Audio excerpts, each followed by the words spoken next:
Bonjour, je vais vous présenter dans Ciel Compta les différents états qui vont nous servir à préparer notre bilan et notre compte de résultats.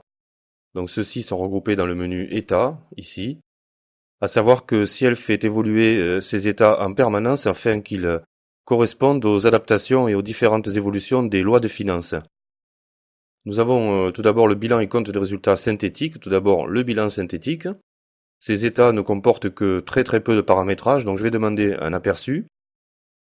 Nous avons en fait uniquement la période de date à prendre en compte et le fait de prendre en compte ou pas les écritures en brouillard, en simulation. Si aucun des deux n'est coché, nous ne prenons en compte que les écritures validées.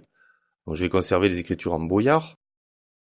Et voici donc mon bilan synthétique qui est regroupé en fait sur une seule page avec l'actif et le passif ici. Le rappel du paramétrage. Donc nous pouvons l'imprimer, l'envoyer par email ou l'exporter en PDF. Nous avons ensuite le compte de résultats synthétique qui va se comporter de la même façon. Aperçu également. La période de date, les écritures en brouillard ou en simulation. Et je clique sur OK. Voici donc mon compte de résultats synthétique avec évolution n, n-1. Nous avons ensuite les états fiscaux. Alors selon notre régime d'imposition, nous allons choisir celui qui correspond. Ma société par exemple est au régime réel, bénéfices industriels et commerciaux. Donc si je choisissais le 2033, ça ne serait pas accepté. Et nous avons ici les immobilisations et amortissements. Donc je vais vous montrer le 2050 et suivant. Toujours période de date, écriture en brouillard ou en simulation. Donc les feuillets seront du 2050 au 2053, comme on le voit ici. Nous avons d'abord voilà l'état préparatoire. Je vous rappelle que c'est un état préparatoire. Pour obtenir les états agréés, en fait, il vous faudrait passer par d'autres logiciels de chez Ciel, mais ceci n'est pas disponible dans Ciel Compta. Nous avons donc le bilan actif en page 1. On voit ici que nous avons 4 pages. En page 2, nous avons le passif, le compte de résultat, le début du compte de résultat, et en page 4 et la dernière, la fin du compte de résultat. Nous pourrons là aussi imprimer, envoyer en PDF ou envoyer par mail. Les 2054 et 2055 qui vont concerner les immobilisations et les amortissements, avec toujours le même paramétrage. On voit ici le rappel des feuillets qui seront générés.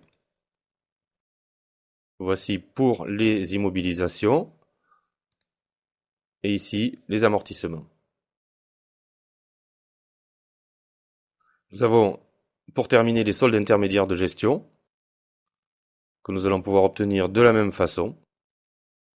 Voici les soldes intermédiaires de gestion qui vont nous aider à analyser en fait de quoi est constitué le résultat net de l'exercice. Et pour terminer, une petite indication, depuis les versions 8 de Ciel Compta, nous avons la possibilité de paramétrer, de modifier le paramétrage du bilan synthétique. Alors ça se passe dans le menu Options, État paramétrable. Je ne vous cache pas que c'est réservé aux utilisateurs avertis. Il est hors de question d'aller modifier cet état si on ne sait pas exactement ce qu'on fait. Donc nous avons le bilan synthétique ici. Je vais double-cliquer. Le logiciel va me proposer d'en faire une copie pour travailler dessus, puisque les états en rouge sont des états en lecture seule. Donc je peux le dupliquer, lui donner un autre nom si j'en ai envie. Et là-dedans, je vais pouvoir aller modifier les rubriques qui seront prises en compte pour le calcul de mon bilan simplifié. Voici, donc ça se passe dans la partie scripting en fait de Ciel Compta. Donc, si l'on a des besoins spécifiques, on peut tout à fait venir ici modifier l'état bilan simplifié. Voici donc pour la présentation du bilan du compte de résultats synthétiques, des états fiscaux et des soldes intermédiaires de gestion dans Ciel Compta. Merci pour votre attention et bonne continuation.